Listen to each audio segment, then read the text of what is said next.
Grab your beverages and turn up your interweb. Solving the world's problems 12 ounces at a time. It's Dudes and Beer.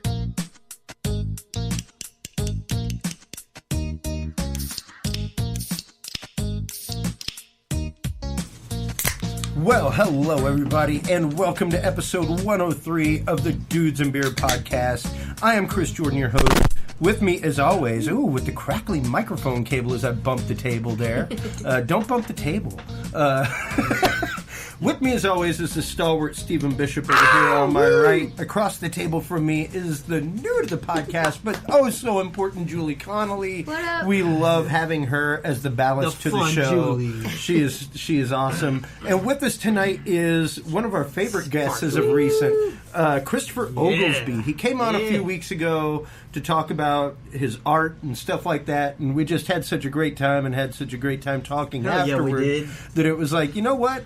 Like we haven't seen each other in a little while. We're just going to catch up and talk about what's been going on in science and just crazy stuff. And it was like, you know what? Let's have Chris on tonight. That would be super If I fun. remember right, when we left that last episode, it was getting really cool, man. It was getting really interesting, with some... Well, it was especially afterward. Yeah. We got pretty thick on some stuff. We got pretty thick. So, welcome back, Chris Oglesby.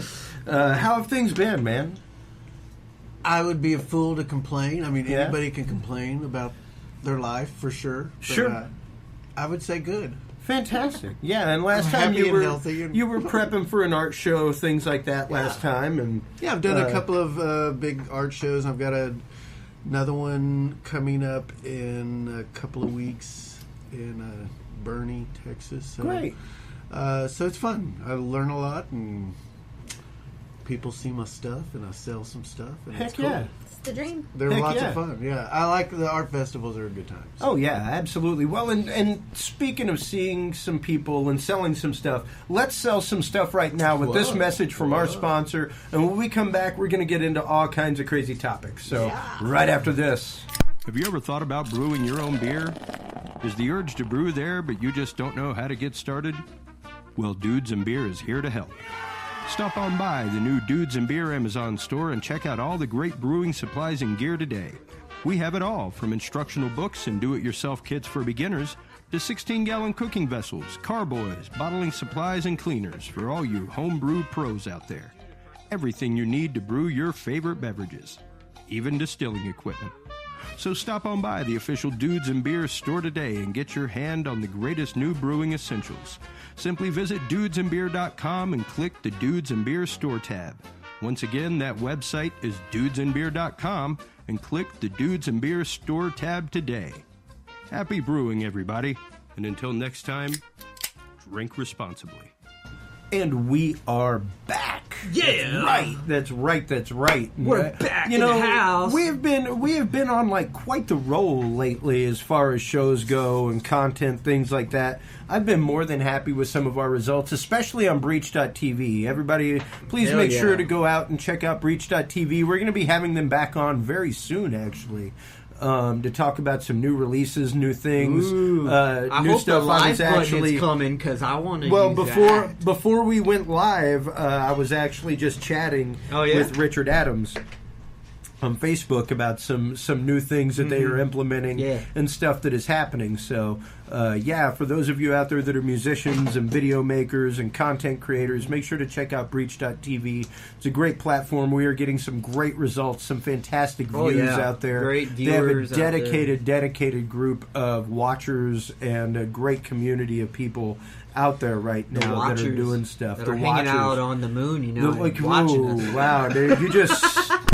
You went way out there, didn't you? Oh, no. You said this episode was I don't going to know be out there. Yeah. But, oh my geez. There, that fixed that. Sorry, everybody. Things that drive a sound guy crazy. Crackly cables. But one of the things that I wanted to talk about that I kind of touched on a little bit during this last week in thinking deeply was Cassini. the Cassini satellite just left the Saturn system. Oh yeah, and sent back some. It was actually one of the It was the picture that I added on to today's episode announcement. Sure is, was the image from Saturn's rings, like as it skated through the atmosphere, and it was just strangely beautiful and wild. Oh, that was just recently. Yeah. That was off my radar. Literally, I missed that. Yeah, and I mean, along with that came the announcement, because of course Cassini made its route through the Saturn system and visited Enceladus, one of its larger moons, and that was one of the more exciting announcements that NASA's made in quite a while, is the fact that they actually found H2 on that moon, and actually found like water as we know it. It's basically a huge ocean underneath ice. And could very easily harbor life. Very interesting. I found that more than interesting, the fact that they've come out with that and a couple other things here recently. But, God, just seeing the pictures of, like, Earth with Saturn's rings next to it was just mind-blowing. Mind-blowing. It's just surreal, man, to see all those beautiful photos come back, and to know that we're over here and that's way over there, and Well, yeah. But getting much more approachable as time goes on. Well, yeah, exactly. Yeah. Exactly. And I mean, well, I don't Science. know. Yes, the science of things. And, it's interesting because, I don't know, growing up, I was a huge NASA freak. Sure. I mean, growing up in the late 70s, early 80s, it was the space shuttle era. It was the relaunch of NASA. It was the relaunch of space exploration as we knew it. And now it's going into like this whole new realm, and it's wild. We launch all these probes and robots everywhere that go places and give us all kinds of wild information all the time that we just I don't know. What do you think about private enterprise getting involved in space travel? Oh yeah. Well, Like and that? I mean, do you think that's a positive thing? I think somewhat it's a positive thing. I think it's going to be, unfortunately, I really do see it leading to like almost an avatar. SpaceX or something, right? Well, I really do kind of see it leading to an Avatar type situation.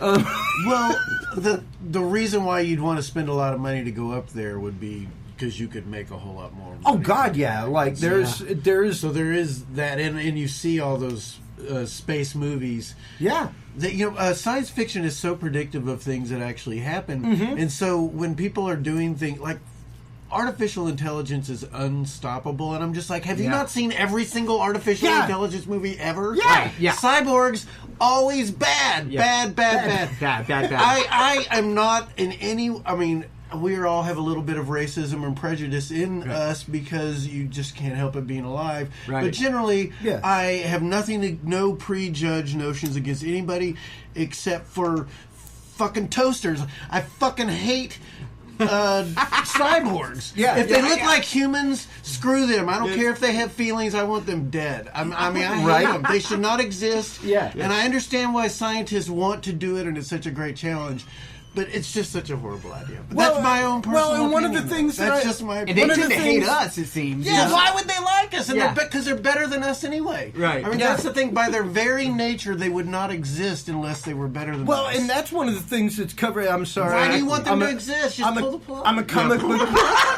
I'm a comic book nerd, and I'm going to go there. Yeah, that's exactly the quandary with Ultron and Age of Ultron. Pull the plug. Every one of them. It's the same quandary with Battlestar Skynet. Galactica. Yeah, Skynet eventually decided Matrix, exactly. the same thing. Eventually it decided Bad that... idea. Don't give those guys a brain and let them reproduce on themselves, but we're just determined to do it. Again, Marvel's Agent of S.H.I.E.L.D. right now. They're being controlled by a freaking robot. I'm like, just cut that thing's head off. Seriously. Unplug it. Take away its power system. Well, and one of the articles... Now they're listening right now, and they're going to They're getting ideas. Like the robots can already hear. One of the articles that I posted, I think it was all of... As soon as we think it, they know it. Yeah, I think it was all of a week or so ago where literally the Russian military was training this robot on a firing range. And I mean, this thing... Yeah, that's a great idea. Looks very Terminator-like. I've seen that one. The reason was to protect astronauts. And it's like, whoa! No. What are we protecting them from? Yeah, there you go.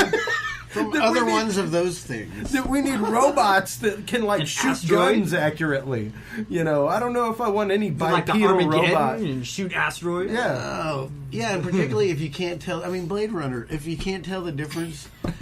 Well, and that actually brings us up to one of the topics I have down here. I feel sorry for you've got existence problems, and Yeah. your creator doesn't love you. Yeah. Just Yeah. be dead. Sounds like a whiny emo person. Just reboot. Write a song honestly. about it. Get it over with. Yeah. But I'm all for mutants from X-Men. I mean, if there were mutants, I'd be That's fine with cool. that. Are you And down with created mutants though? Captain America is a created mutant. He is a pretty much. created mutant. Isn't he a Nazi now, or did they stop that? No, that You was better for one comic book that he was a member of Hydra. Ooh. Yeah. But that's always got to happen. You always have to have the Bizarro. Yeah. Shake him up a little Exactly. You One to gotta throw it off. have that.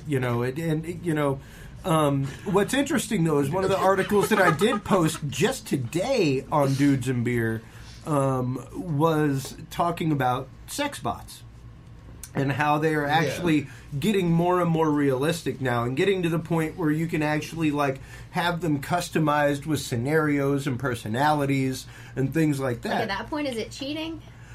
Yeah. It's like a matter of opinion, maybe. and that brings up No, because they're not real people. until we get to the point that they are granted rights, and until we get as a lawyer, you could definitely say that there will come a point. It will have to happen. Sympathetic with someone like Data, or Got a bunch of Pinocchio sex kind of person, robots. but more likely they're going to be Darth Vader-ish kind of. Yeah. Right. Yeah. And Or it's the damn Cylons, who they really just felt like they wanted to get rid of us because we just sucked. Yeah. And we tried. There's no need for us. Yeah, and that's just once again they wouldn't exist unless they were better than us, and we're the only thing that makes them. It's really weird.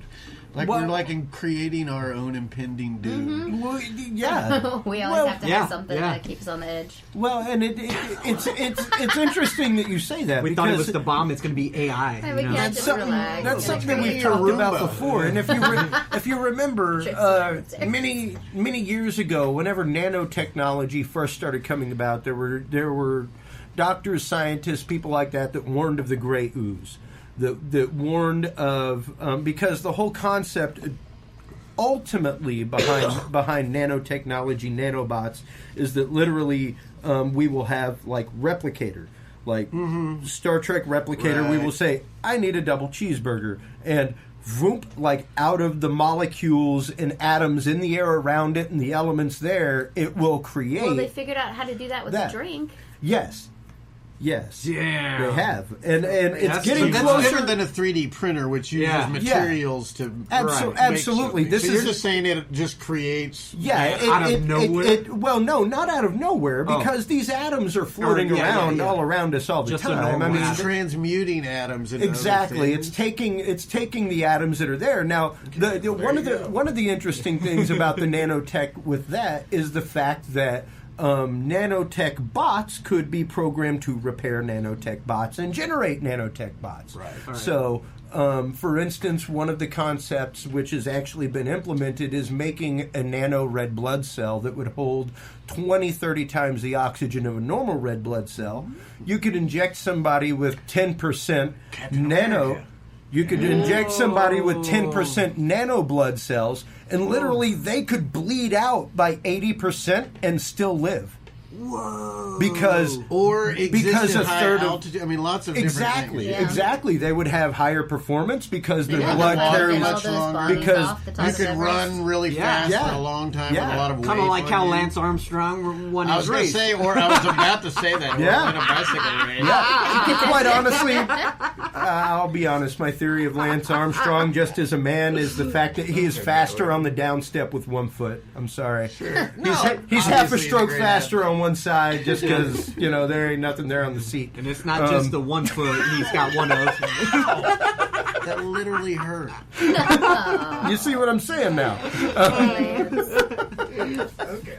But But yeah, I mean, and the concept of the gray ooze was the fact of, what if these things went haywire? What if they literally started creating matter out of all matter and started replicating themselves? And if you have this self-replicating technology that's programmed to self-replicate, it's basically at some point going to go, it's going to go, it's the sorcerer's apprentice with the broom, where you chop up the broom and it just makes like 1,000 more brooms.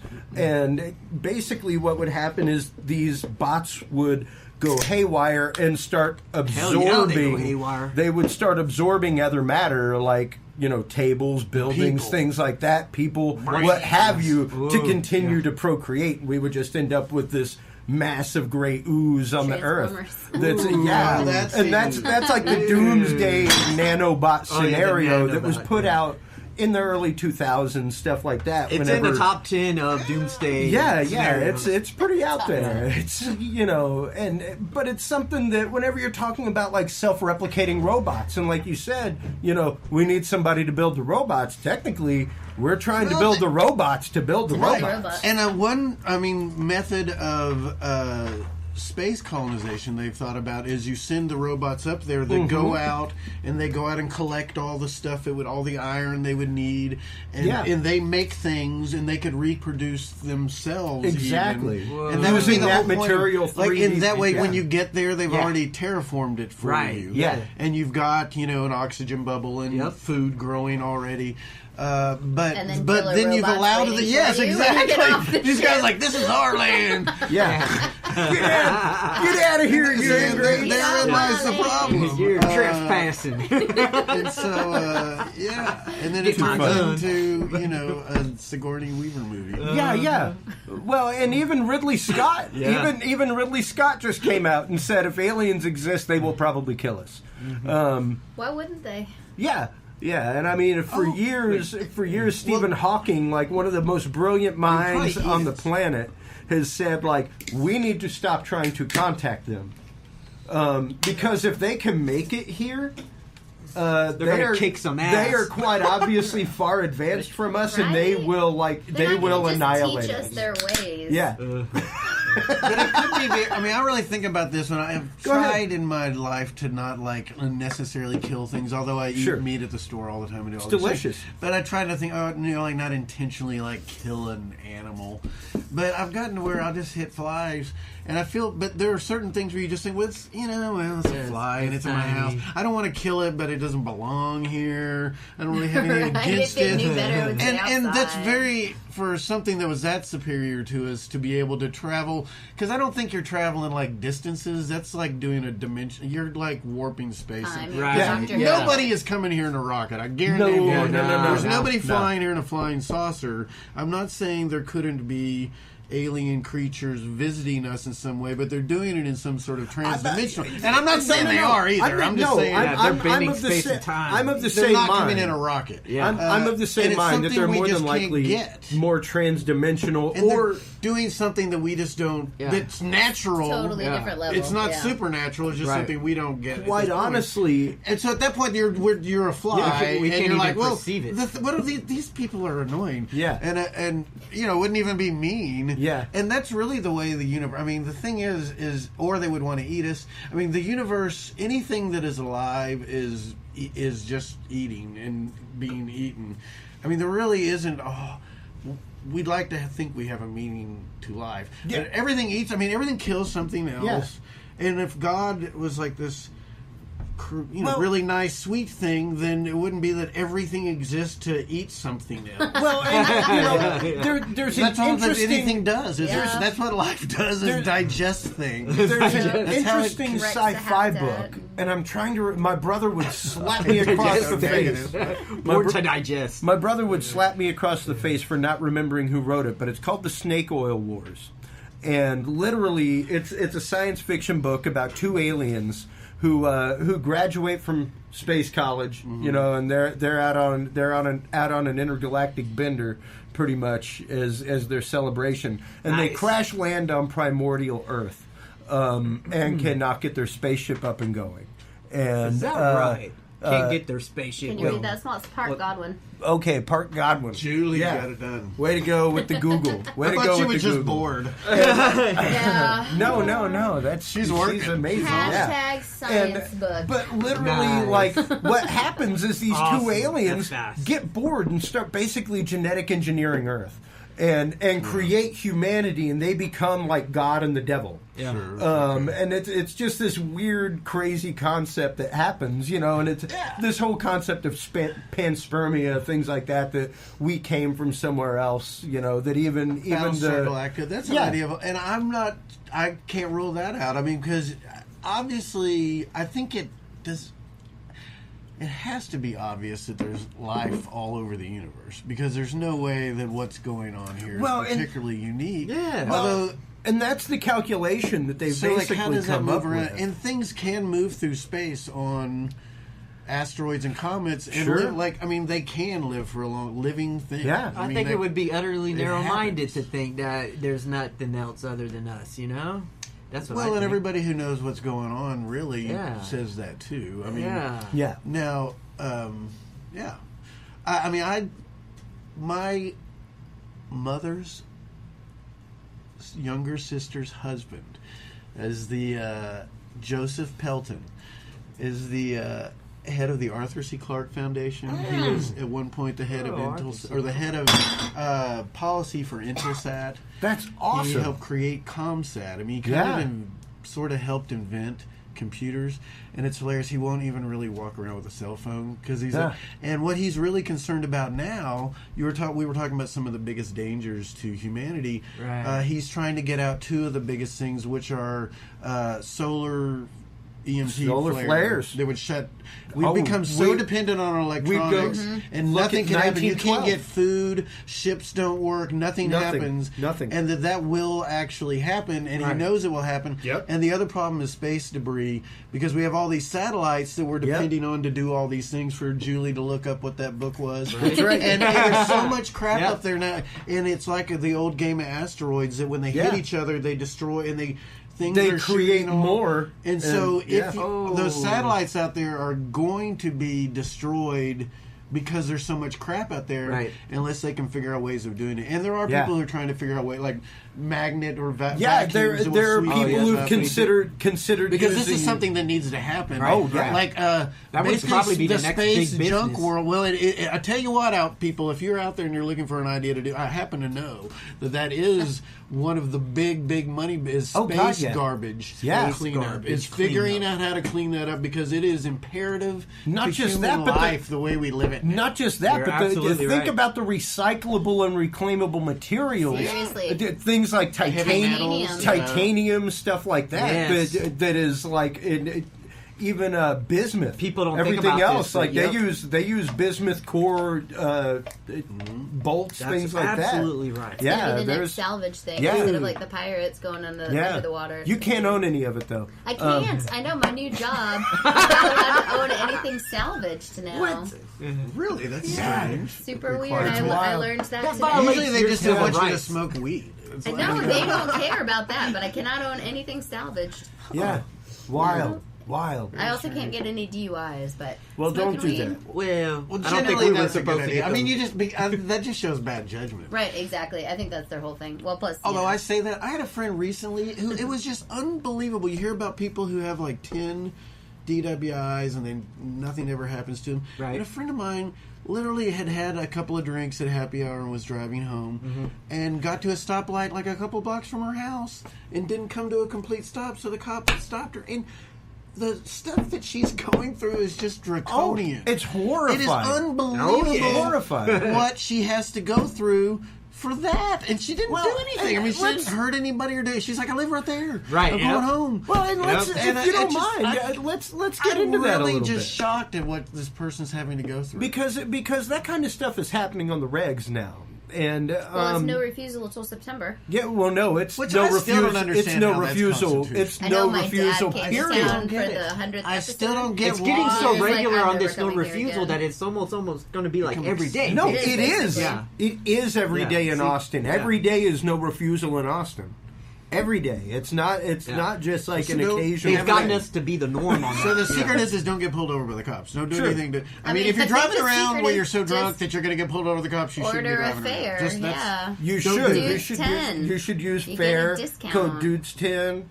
You can start earning money toward your next fair ride. You share your name with your friends and family. You get 10% of their rides on your account as credits for rides. There's no really need to drive anywhere anymore, actually. Not really. I cannot wait for the Google car. I know that's just another robot that's going to completely murder me. Trust that autonomous machine. It's so there. I hate them. I hate them. Oh, you hate it? I was going to say, yeah. No, the whole idea of the car. The autonomous car. But it's going to murder me. I do want to get in them. I think it's a great idea. Yeah.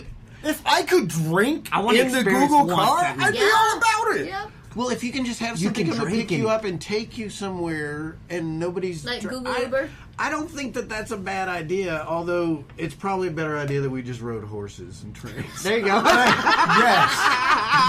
We're in Texas. It's very weird. I'm opposed to this whole AI thing, but I like the idea of the self-driving car. Mainly because I like public transportation. I like to ride on a...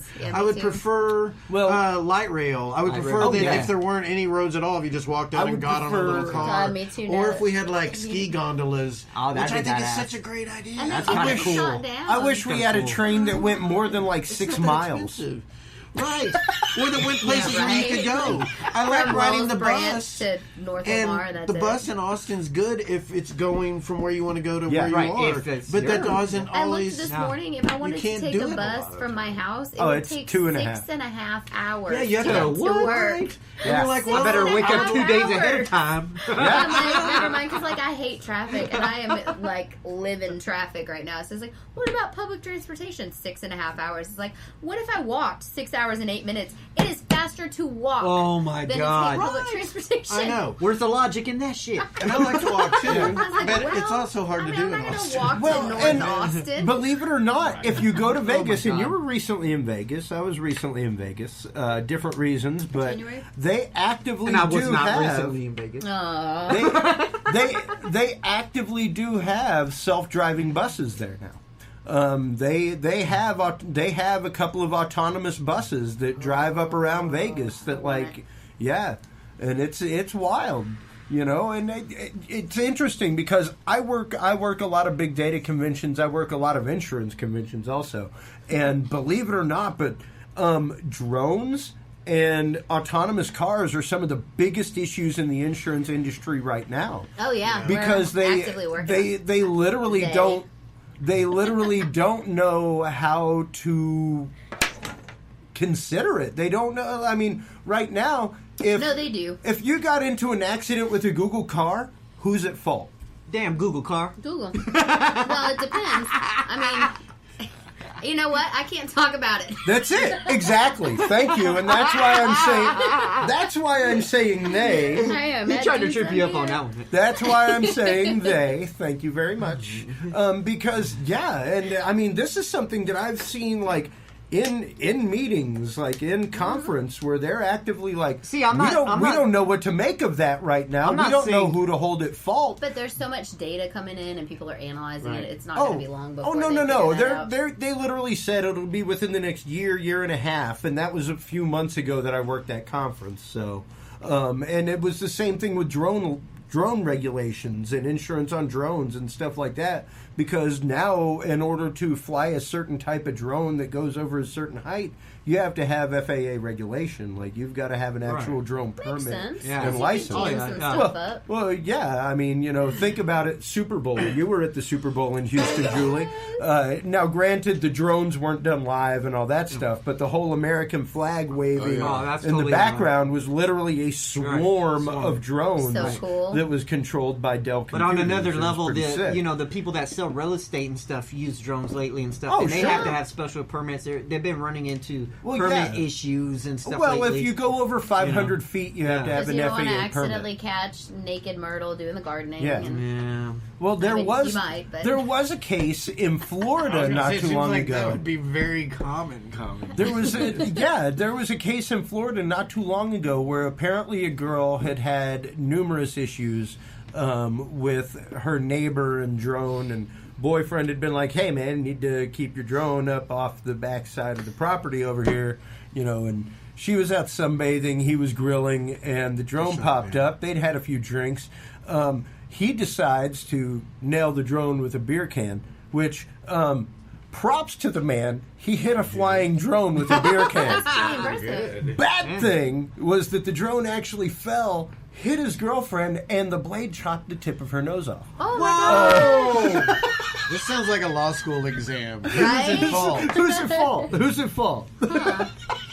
I would what are the say issues? Shared responsibility. But yeah, that's some like. You should have used that 12 gauge with the double lot. I was gonna say. Like bye drone. but we have literally. I think you're allowed to shoot them if they're on your property. I wouldn't imagine you wouldn't be. Yeah, I would consider it a nuisance animal, much like a coyote. Illegal intrusion on my property, it's kind of. Illegal intrusion. I can't remember the word, but there's definitely precedent for it. People shooting them down and being like, "Well, it was on their property." I am down with that. Over here. Yeah, exactly. I think that's not unreasonable. I caught me a erotic bird today. It's got some propellers. Well, and talking about stuff like that, one of the things that we were talking about beforehand was actually invasive species. Yeah. Talking about crazy things coming up in your yard, stuff like that. And invasive species are interesting to begin with. Whenever you travel abroad, they always ask you if you've brought any plants or animals back. When you go to California, they ask you that. Oh yeah, absolutely. Because I think they still ask you if you have any fruits or nuts, and everybody is like, "Well, the land of you don't fruits need and any more in nuts. California." I've always got some nuts. But they've actually asked me that several times. Do you have any fruits or nuts in your car? Yeah. It's like, nah, are you crazy? I'm driving it. Y'all don't like that. No, but there's a reason. There is any bugs or because agriculture is so important to California. There are delicate ecosystems as well, especially whenever it comes to animals, and everybody has a specific ecosystem. Mm-hmm. I just got back from that cruise, and they asked at every port because you can't bring anything on, you can't take anything off because the wrong bug and the wrong ecosystem, and it's game over. I mean, oh shit. Well, and that's what we were talking about was cats. Yeah, it is. How cats were like the most destructive animal known to man, because anywhere they go, they pretty much start to obliterate the bird population, the rodent population, all the small animals, which then the larger animals that depend on those small animals die. It is that they are, and they're not any different than they were in their natural state. That's why they're not truly domesticated animals. Is they're actually the same animals they were, and they were a Middle Eastern cat. Yeah, that figured out that if they hung around people, then they could move around the world and go and eat anything they want. These damn things were around when the Egyptians were around. I know. Well, I love cats very much, but they are apparently a very destructive, invasive Quite species. honestly, one of my dream pets. Someday, I will have a Savannah cat. And it is literally the largest. That's not one that can go to your counter. It's about as big as it's about as big as a Labrador Retriever. Right. It's literally it's the largest domesticus. It is the largest breed domesticated cat, and it's the one that dates back to the age of the Egyptians and stuff like that they domesticated. I'm not cleaning the litter pan. I'll say that. A lot of it, especially at that point, was even you figured that out. Even the domestication of servals and stuff like that was much like we domesticated dogs. We used them for hunting, that kind of stuff. We'd use them to bring down game. Well, dogs may have figured that out themselves too. Well, I mean, the thing is dogs. They realized that we were bringing down the big game, and they thought, well, if we help them out, we got mutual protection. They bark and alert us to danger. I mean, a cat doesn't really alert you to a whole lot of danger. No, but he's real. I've got a couple and keen cats. On I love my cats. He's real in tune on shit. Oh, I'm with you. Cats are with you because it's their advantage to be with you. Dogs really have been symbiotic. There may not have been any human culture without dogs. I mean, no. Well, from the very beginning, there may not have been language without dogs being there. Yeah. They've been there for so incredibly long. Yeah. And it's really interesting where they've taken wolves and how quickly you can breed them into dogs. Right. Well, by crossbreeding, and you just pick the ones that tend to be the ones that come up to the people and that are more approachable to the ones that are more aggressive. It's somewhat dangerous though, because one of the huge things here in Texas is actually the the St. Francis Project, which is out near Conroe, and they have a huge number. They are one of the largest intake of animals in the state of Texas, of abandoned animals, because people do crossbreed wolves with dogs and create coy dogs, stuff like that. And like they don't realize, like, hey, this is like the son of a wolf. That's not that selective wolf's breeding, right? That wolf's going to come out, and it's always going to be there. But in scientific tests, they have like bred for particular traits. Oh yeah, for the curled, like if they have a curly tail, they tended to be nicer. Well, there were certain factors that you would do, and then within like 6 generations, you could turn it into a recognizable dog. Absolutely. If you knew what you were doing. But otherwise, you do just get like a wild. Well, because a chupacabra. Well, no, I mean, quite eats the shit out of your neighbor. Quite literally, every single breed of dog that exists is straight up from human breeding. Not a single one of them occurred naturally or anything like that. Every one of them is a gray wolf. Yeah, every single one. Exactly. Of them is a gray wolf. Yeah, and there's a great every domestic dog. Yep. And the call of the wild, if you let them out, and within about 10 or 20 generations, they will repack, and that's why. Well, and they take on the physical characteristics of a wolf too. The pigs are that way. If you let domestic pigs out within months, that's a big problem in Texas. Within feral pig. But a domestic pig, if it gets out within months, will grow tusks and hair, and every single litter it has will have tusks and hair and be a bull. Like a ton. Yeah, they get so big. It's crazy, but I mean that's the genetics of it. That's the epigenetics. Those pigs that actually took over Fukushima over there. Taking over Texas. Yeah. What do you? You don't have to have any sort of permit. I believe I'm not going to. I'm not giving anybody legal advice, but I do not believe you have to have any sort of permit to blow the fuck out of a fucking feral pig. I don't think There's way too many of them. You don't. And they're they're a so nuisance animal now, and they reproduce. Aren't they good eats? So fast. I can't remember. They reproduce on the level of. I think you could eat it, but they're delicious. Are you crazy? I thought I heard they were good. I've never eaten. No, I've heard of it. Boar sausage? Yeah. Oh, well, man. I have had that. It's So this is this wild pig somebody killed. Yeah. I probably have had that now, though. Yeah, no, you can absolutely eat it. Yeah, I've got friends in the valley. I was just thinking of roadkill or stuff you shot off the side of the road and stuff. Yeah, driving around in your Jeep blown away. Yeah. Throw in the back. We'll fix it up later. But I mean, if you're gonna kill it, but pigs are another thing that need killing. I mean, there's certain things that just need killing. I mean, I don't believe in like killing for fun. Right. But there's just something. I'm not a big fan of killing. I'm having fun. What's necessary? Yeah, I mean, but once again, nobody lives without killing something. Nothing lives without something else dying. And you don't have to be mean to things and kill things, but you do have to admit the fact that you have not lived a moment of your life, except for the fact that lots of other things and people died. That's right, for your mere existence. Yeah, and you're going to die. Something's going to eat you, and no one's going to remember. I even posted the article. They're going to fucking eat me. Yeah. Some people will remember you, but after a while, people won't. Yeah, it depends. Yeah, unless you're like Achilles. You might make it for a while. Yeah. Well, Achilles and people Socrates. like that. Yeah. So great. Shoot my ankle. But that doesn't happen very long, and obviously, and you're not really remembering that real person anyway. Well, all you're remembering is I even posted the article not too long ago that vegetables can feel when they are being eaten. Oh, yeah. He's always trying to make me feel guilty because I'm a vegetarian. No, I'm not trying to make you feel guilty. But literally, it was wild, this study that they did, because they did it off of the vibrational pattern of a caterpillar eating leaves. So they actually took the vibrational pattern and mimicked it. And whenever they made that frequency or a larger frequency, the plant actively put out hormones to try and poison the critter. And it was wow, that's pretty incredible. Yeah. This plant absolutely knows that it is being munched upon and is going to defend itself.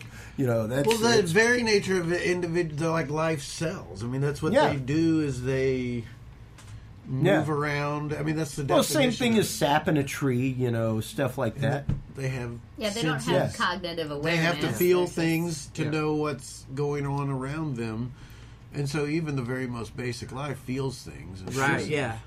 Yeah. And so we can't really communicate with them to really ask them. So what if my yes is their no and their no is my yes? Are you talking about raping plants right now? No means no, man. No means no, Steve.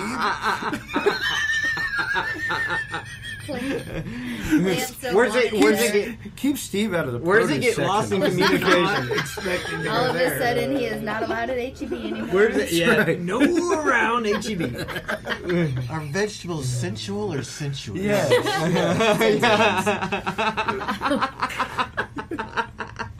Nice. But, yeah, that's cool. It's just like you said, everybody's alive because something died. And I was brought up with the concept of hunting for food, fishing for food. Yeah. Even I mean, that's half the reason I went out recently. It drove. Purposes. Well, yeah. I mean, it kind of drove my wife a little nuts. We're literally like a week away from having a baby, and what did I do? I went out and bought some chickens. I was wondering how she felt. What's this fool do? A week away from a baby.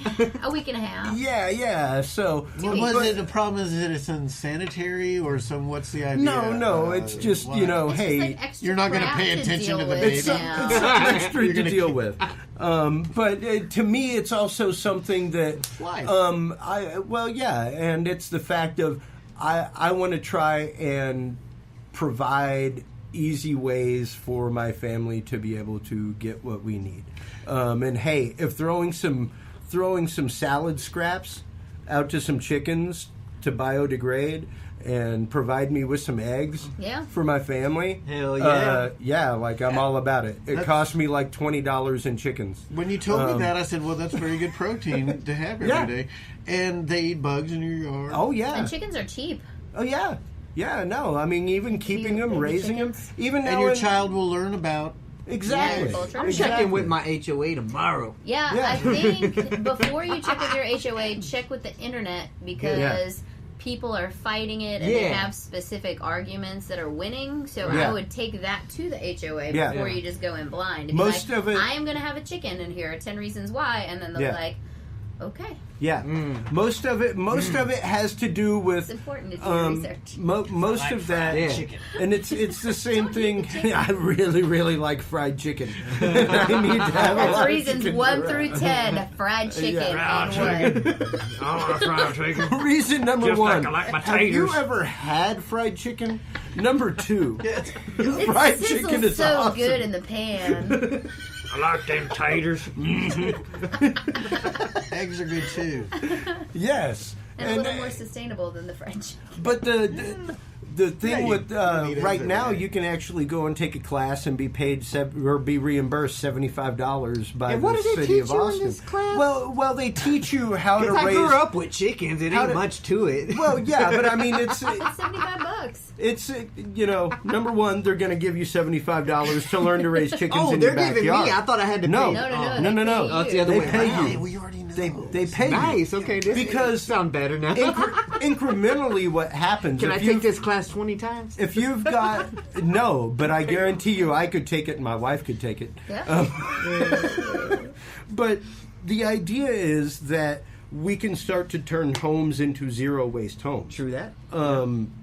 You can even take take your steak bones and go throw it out to a chicken, and they'll eat it. You can take your chicken bones Don't chickens out and goats like and they will eat not things like that though. No, chickens will eat anything. They will like eat. goats? They will eat anything that they can put in their gullet. If you can eat it, they would eat it, and that's kind of the recommendation. Is like, well, I'm allergic to eggs. So well, and it's they don't eat eggs. People, that's the only thing they don't eat. Like, I mean, they probably like would, for but instance, that'd be so wrong. for instance, common questions are like, hey, can I give my chickens onions? Sure, give them to them in like small doses. But would you go around and chomp on an onion? Probably not. No, like my dog can't eat onions. Yeah. Man, So, dogs. like, you can give your chicken, like, green onions, but to give them just, like, hey, here's, like, the leftover part of an onion, probably not the best thing in the world to give to them. But if you've got, like, the ends of squash, lettuce, cabbage that's going bad, throw it out there, and they will eat it. A little bit. They will eat it up, and then they will provide you with eggs. I like it. And then they will provide you with poop that you can then fertilize your lawn with and stuff like that. And it's a great recyclative system that, really does help a lot of stuff without the presence of roosters. My friend Rosa, she just got chickens, but she accidentally got a duck. Oh, the duck sweet. is so cute. Dude, duck eggs are the bomb. Yeah, she's been photographing. They all looked the same. And then, 5 days later, she's like, this one is very clearly a duck. Yeah. It's so cute. Did she get them at Easter? I don't know. Maybe. Okay. She's got little guys. What do you do with the duck in your yard? I don't know. Does it fly away every once? No. No, it's kind of what I'm cool. thinking. Like, she what do just you do put with out the duck? a really big bowl of water, and the duck just chills and splashes around, and he's really cute. Now, eventually, he sounds what like she'll that have to stoner do friend is I can't get off my couch or something. Yeah. Well, stop giving it a bowl of water to splash around in. Yeah. No more water. Yeah. Splash, splash, splash. I will say that we had some ducks in our flock in Katy at my brother's house, and duck eggs are fantastic. They're absolutely amazing. They're delicious. They're bigger yolks, right? Yes, and they're great for baking. Yeah, they're great for baking. Highly prized for baking, cookies and stuff like that. But even an omelet, to make an omelet out of duck eggs, that thing fluffs up I have heard twice as thick. Yeah, that I might not be allergic to those. Yeah. I haven't tried it out yet because I'm so allergic to chicken eggs that I'm scared. Yeah. But I have heard that I might be able to actually eat duck eggs. Yeah, no, the emblem is different. That's so crazy. I know, because you had brunch at my house and you were like, anything but chicken. I was like, I really that's bizarre. Absolutely did not want to get into this conversation. You But you brought up the chicken eggs. Yeah, you should. I was just sympathetic. Chicken's about the only thing I don't eat. Okay. But I think it's commercial chicken. Yeah, I think that if I were to eat a chicken out of somebody's backyard, it would be fine. Because I ate chicken growing up. Sure. But it was at some point in my life, I realized I was getting sick all the time. And I realized, and I'm pretty good at figuring out what's going on. I'm pretty in tune with my body. And so I thought, why am I getting... And I realized it was after I ate chicken every freaking... And every single time I've tested it, it's happened. Yeah. And I think it's just whatever Pilgrim and everybody or Tyson. Yeah. Oh no, I don't know Tyson what corporate especially. Sponsors are. Tyson, but don't worry, we're not it's sponsored. probably by whatever they're putting in the chicken. Yeah. Because actually, one time, if my wife is listening, she'll remember on our honeymoon, we were in Oaxaca, Mexico, and I ordered something, and when I got it, I realized, you know what? I think this is chicken. And she's like, "Oh, are you going to eat it?" But there were chickens literally running around in the kitchen, and I thought, I don't know. I'm going to give it a shot. I think it'll be all right. And it was fine. Yeah. And so I think that if it's just a chicken, it's okay. I don't think that they are fed whatever stuff that they're just putting in it and the way they're raised. Yeah. What they're giving them and whatever they're injecting them with and feeding them and processed with or whatever. But I'm allergic to that. Yeah. That's just it. And I can't digest it. You're probably allergic to some obscure antibiotic that they use on animals. Probably. And it just because with chickens milk, are small, so it's and then you think about the way they're raised. I don't care about eating pigs because they live in crap because it's sort of they seem to enjoy it. Well, no, I mean that's what they would be doing anyway. Here's the trick. It's literally a pig and shit. That's the definition of happy. Here's the trick. Just wash it off before you put it on my plate. You're not eating the skin. 90% of the time, and if you are eating the skin, you're flash frying it at 550 degrees, so you're all set. And I think I'd seen you post something on one of your pages about about happy animals. And stuff. I mean, that was my personal page. That was my eggs this morning. I do believe that. I don't think that's hippie stuff. I think that's real stuff. If you eat a stressed out food, have you ever had Kobe beef? Ooh, Kobe, yeah. Oh, my God. I haven't had it, but I know what it's about. It literally melts in your mouth. Yeah, because they're very happy. They massage the cows. They treat them like fucking royalty. And they kill them nice. Like they did it No Country for Old Men, where they just had that thing just shoot them. Yeah. Did you see that movie, No Country for Old Men? Yeah. I think they just give them sedatives or something. Just hey, how you doing? Boom. What's going on, buddy? Pap. Yeah, it's It does make a difference because as someone it does. It makes the beef tender. Well, no, as someone tastier. Who's hunted his whole life, stuff like that. I can tell you right now, if an animal suffers, if an animal is stressed even if in its life, think about it. You get massages on a regular basis. Stress, you don't want to eat me right now. What? And you can ask your massage therapist. The reason why you're getting cupped and all that kind of stuff is literally to remove the toxins from your muscles, the lactic acid that builds up from stress and from stressful situations. And that's what causes knots in the muscles and stuff like that. And that's what causes stressed out meat. That's what causes, meat that's tough, things like that, instead of meat that's relaxed and calm. And the drugs and everything that they put in the meat is going into you. Yes. You can't help it because it doesn't go away. Exactly. So. And that's just it. Like, don't get me wrong. Like, we got Wick right now with my baby and stuff. And we get eggs. And that's a great thing. And I'm not going to say I'm not going to use and eat those eggs. But would I rather have eggs that I know where they came from and that I know that they don't have a bunch of antibiotics in them and that I know that they are free range and out there eating doodle bugs in my backyard and mealworms that I give them and raisins? Hell yes! Plus, Not you yes, can make but hell a yes. mint off of those at farmers markets. Oh, once you get, and that's just it. I need 2 more. I need 2 more hens. But once I have that, I'm getting 4 eggs a day. Like, you start getting into dozens pretty darn quick. Yeah, people pay. Like, you get a dozen eggs every 3 days. Buys them from her neighbor down the road. Yeah. She pays like $6 for 6 eggs or something crazy. Oh my God, dude. Yeah. Yeah, so no, I see money in it. Yeah, apparently. Well, and if they you know what's another area of wasted protein is that rabbits could be a lot more food than they are. Oh my God. Because they're so little? No, because of the rampant rate at which they multiply, reproduce, the rate at which they grow, I don't eat meat. the rate at which they grow, and the leanness of the meat itself. Because rabbit is actually a very lean meat. It's very good for you. And insects, it's good. I think, are going to be explored more in the future too. For sure. No, most definitely. Like I got a huge thing of dried mealworms. Yeah, I got a huge thing of dried mealworms as snacks for my girls. Which is funny. Like, eat some beans or peanut butter. Yeah. Rather than bugs. But they're more prevalent.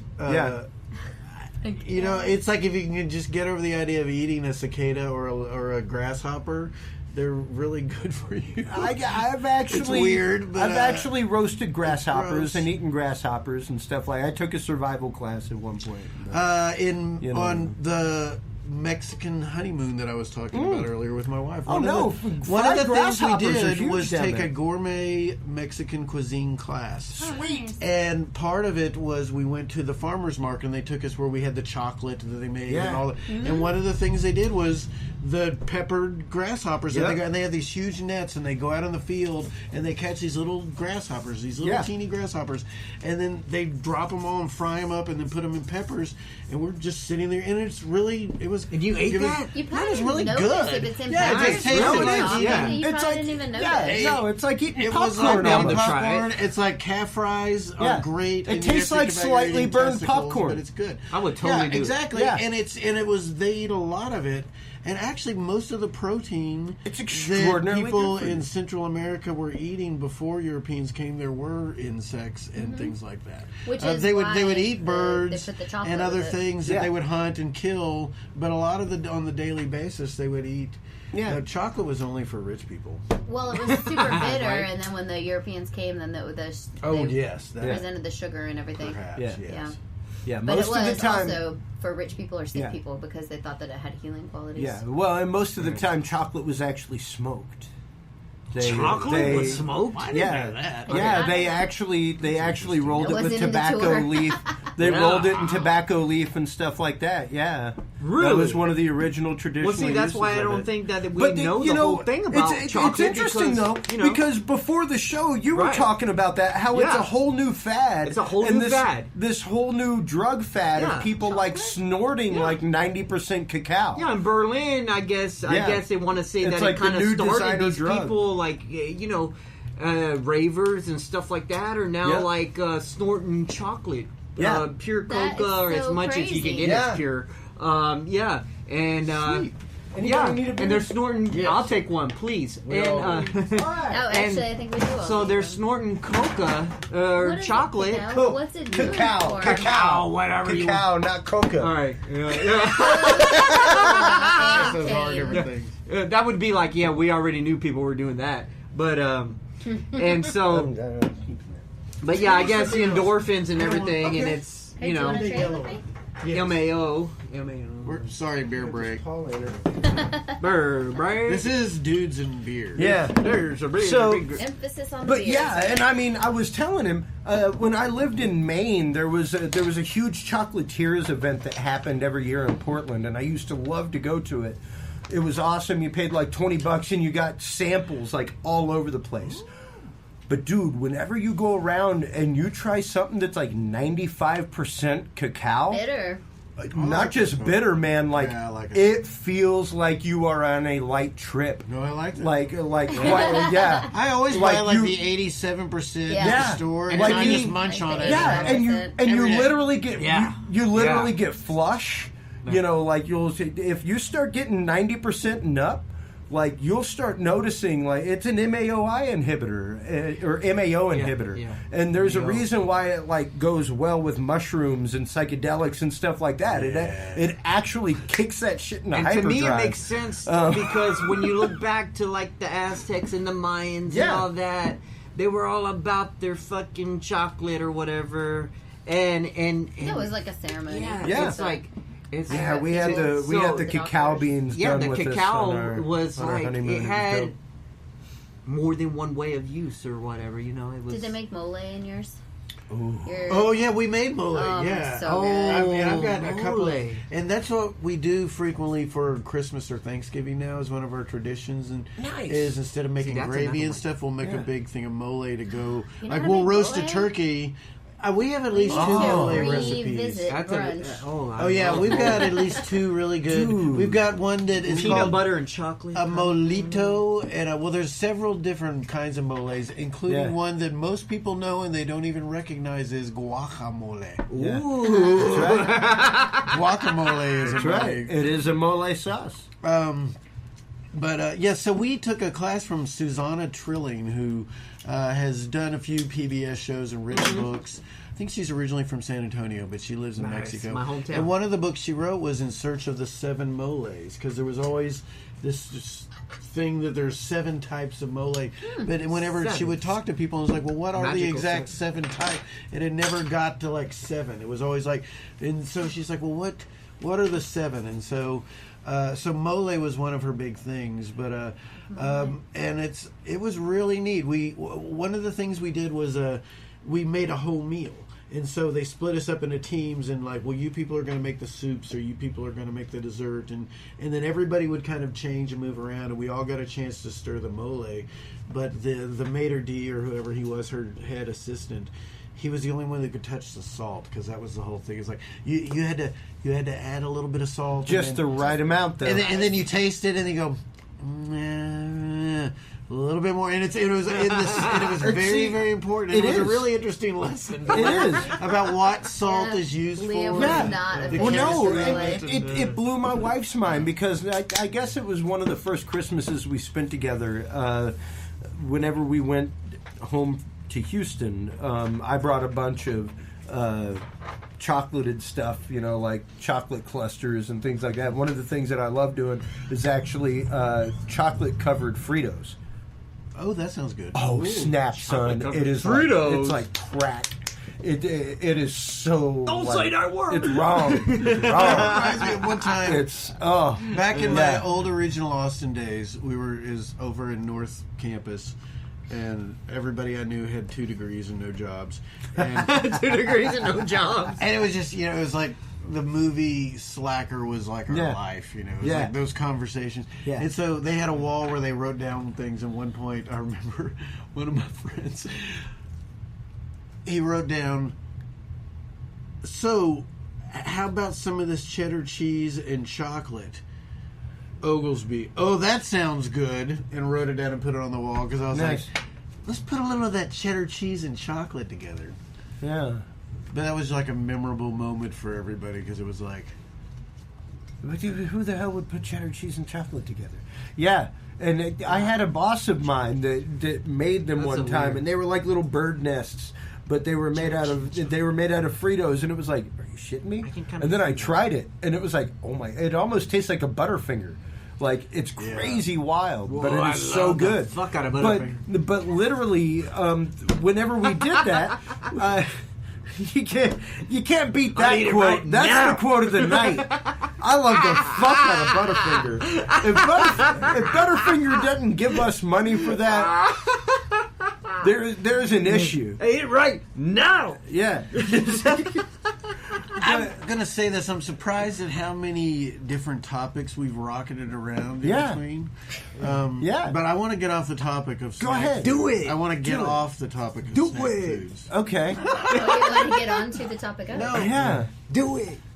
Well, we barely touched on the feral cats, but maybe we did all we could do with the feral cats. Well, it's interesting though, because invasive species, we have a huge problem with them here in Texas. Actually, there is a freshwater version of piranha that came about a decade, 15 years ago. That started. Yep. Where are they at? They are all over the lakes in Texas, specifically Lake Houston and a few other places. They were brought in because they're specifically they're like a breed of carp/piranha that actually feeds on vegetation. I thought that was going to be a good idea. And they brought it in because of invasive chinkfoil. You know where I'm going? You know where I'm going to go swim at? You know where I'm going to go swim at? Not the there. fuck over there. Anywhere but there. Well, and the problem is they breed like crazy. And now it's gotten to a point where in some lakes where they put them in to get rid of invasive chinkfoil, things like that, over. they've literally gotten to a point that they've racist. started devegetizing the lake because, well, they've run out of this other food source. Like, sure, they did their job, but now they got all this other stuff. Destroyed the lake. And, it was the same way with I want to say it was ladybugs. I think it was or not ladybugs, love bugs. Oh, love. Ain't that the same thing? I thought those were Volkswagens. I know those. No, they're the little black bugs Very that close. you see flying around all in the country that get all over your windshield. Yeah. But they literally started as like an experiment from I think it was FSU that was literally intended to get rid of mosquitoes. Yeah. And ended up these things just bred like crazy and bred faster than mosquitoes, and now you got like love bug infestations. And we want to welcome Dean Larinaga What's up, Dean? to the conversation. What's up, He Dean? walked into a really awkward conversation. No, we're just talking about bugs. Yeah, That's not weird. Well, and Cool. we were talking about eating bugs earlier, things like that. And what's interesting is that not too long ago, and you can Google this. We're talking about AI when we started out. We Right. were. We've, like you said, we've talked a lot of conversation, but Some the crazy shit. UN and WHO have actually considered the fact of making insects one of the top sources of protein in the world. Well, it does make sense, but there are also growable sources of protein. You don't have to resort to bugs. You can just get a window box and you can grow some legumes and you can eat them. It's not that hard. Well, yeah. What's up, Dean? I see you, Dean. Dean again. I don't even remember talking about cheese. No, we did. We talked about now cheese. we know We were it's talking gone. about cheese. Yeah, we talked about cheese. We were talking about the mixing of Fritos and cheese. and Oglesby didn't want to talk about it Oglesby wanted to talk about how when he was in college they had a board up where they would write random things, and one time somebody wrote up cheese and chocolate. Yeah, cheese and chocolate. Because he'd said let's put some of this cheese and those chocolate aren't two together. good things. Though. And speaking of the cheese and chocolate together, Oglesby has just come Thanks back. for listening, Dean. Keep on sending them, man. We'll keep talking to you. Our one comment this evening right now has been about your cheese and chocolate. The other weird thing is Cheetos in French onion dip. Give that a try. Yeah. No. But once again, I said we needed to eat change that the and it gives topic me a from boner. Absolutely. Yeah. The cats being an invasive species. Have you ever been to Hawaii? I've never been, and we went, Brian and Liam and I. Liam was in first grade, so it's been a minute, but we rented a car and we came out the next morning, and I mean, it was covered with cats. Oh yeah, because people somehow brought cats onto the island, and they just populate like rabbits or cats, I guess. Yeah, and that they just go for it, and like we get out of the car when we parked at the hotel, and this wasn't like, this was the Hilton Resort. This was like a nice hotel. Yeah, we open the door, and there's just like ankle deep in cats. What? Ankle deep in cats. Right? Lubbock's the same way. That's insane. We've talked about me being from Lubbock, and Lubbock has this thing where they don't really like to be taxed and do stuff like that, and so they have really horrible animal control, and there's feral dogs and cats all over the place. And my wife and I were in Lubbock this last week, and I said, "Oh, kitties!" And finally, at some point, she's like, "You could say there's cats everywhere you look. At any moment, you can go, look, like kitties," because they're just cats. Yeah, they're a nuisance. But that one right there, he sure is damn special. He's beautiful. Look at him. One of them No, I mean no. Did you neuter them all? They need to be neutered. Take them to Bob Barker, and take care of it. Spay and neuter your pets. Seriously.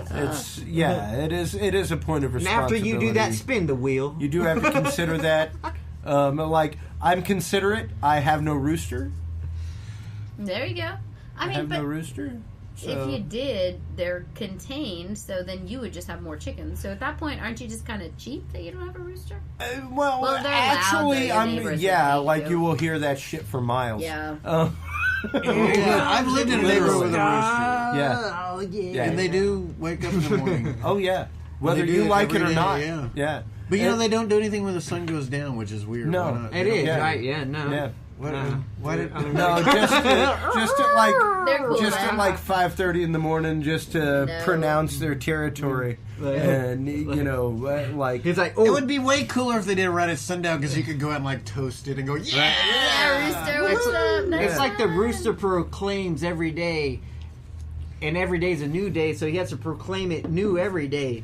No. It's my day! And he gets up and he's like, my day right here! Like that neighbor on Friends that lived across from Joey. I don't know if you guys are friends. He's like, it's morning. Yeah. He's like, nobody else has said it, so I'm gonna do it. Yeah.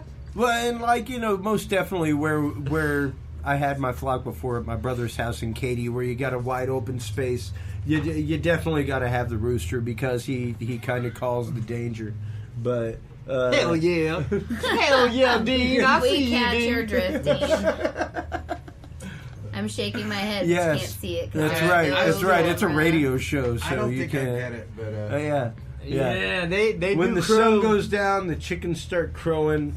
If you catch my drift. I think he's talking about SEX. I think so. Oh, I didn't even catch that innuendo. So what time are you off work? And that's usually what you didn't happen to catch the Meekum show. Yeah. The Meekum show was great. It was great. It was class. The last hour of it, we did like 4-hour-long segments. The last hour, it's like Chris is here, I'm here, Steve-O's here, and this man, like an old... We had this drunk racist dude come up. Racist man comes up, and he is saying like wildly inappropriate stuff to me. And then... Finally, what gets us to like turn off the mics and make him go away, he tells a really terrible racist joke. Yeah, he sure did. I was like, out in that public, was pretty racist. We're live, and we're like, God, I couldn't believe you said that. Sir, we're live. Sir, we're live. He's like, I'm just gonna sit up and snuggle next to you. I'm like, no, sir, you're not gonna do that. What time are you off work? Like 20 Listeners times. need to go back and listen to that one. His son is there, and his son's like, it doesn't matter what time she's off work. I'm gonna drive you home and leave you there. Yeah, it was classy. The whole thing was crazy. It was an experience. Mm-hmm. I don't even know what to say. Yeah. I listened to it back because in my mind I was like, I was not happy because I was not happy, but I'm trying to like hold it together. I listen back later and everybody is totally fine, Oh yeah.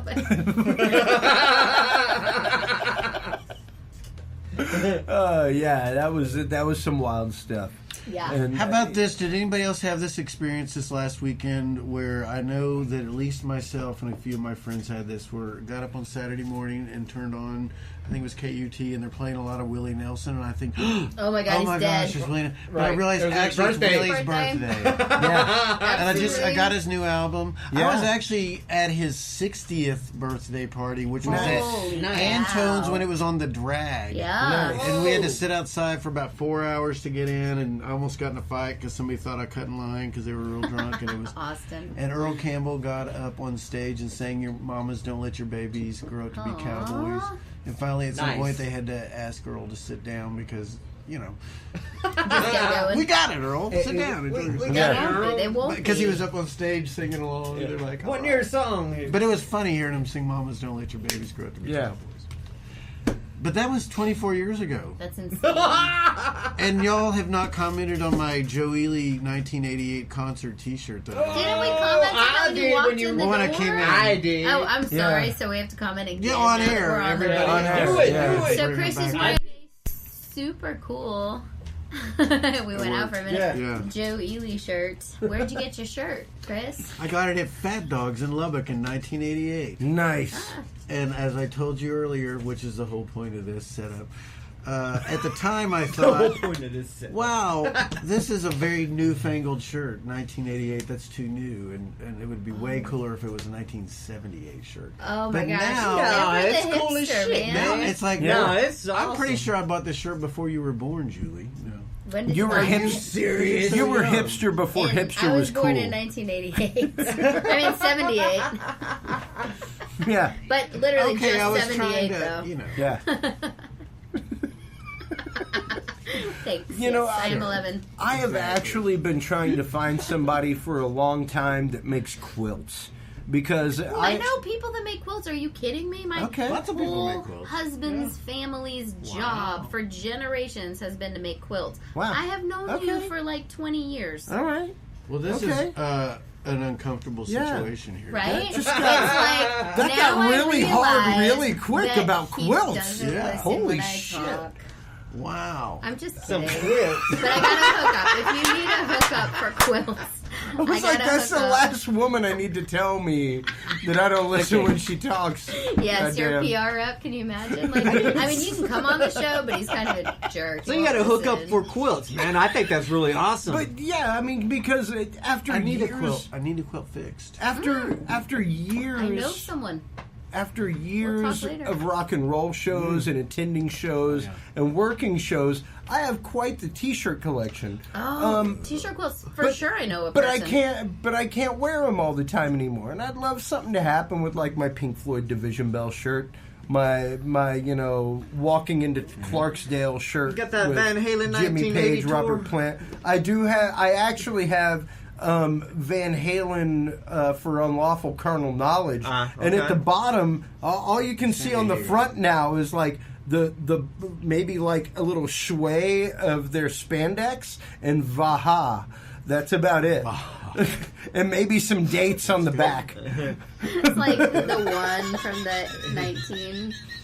I believe that there is a very well-paid artist who that's his medium, is making quilts out of like Ozzy Osbourne T-shirts and things like that. Whoa, that's I'm sick. sure. You don't want the well-paid I think I saw that on the artist. CBS Sunday Morning Show or something like that, where that's like this guy's deal. I'm down, girl. J&J quilts. One of my favorite songs I could play is And Crazy Tyler? Train. It's Ronnie James Dio's So cousin. like you have a quilt, a soft quilt with lots of like,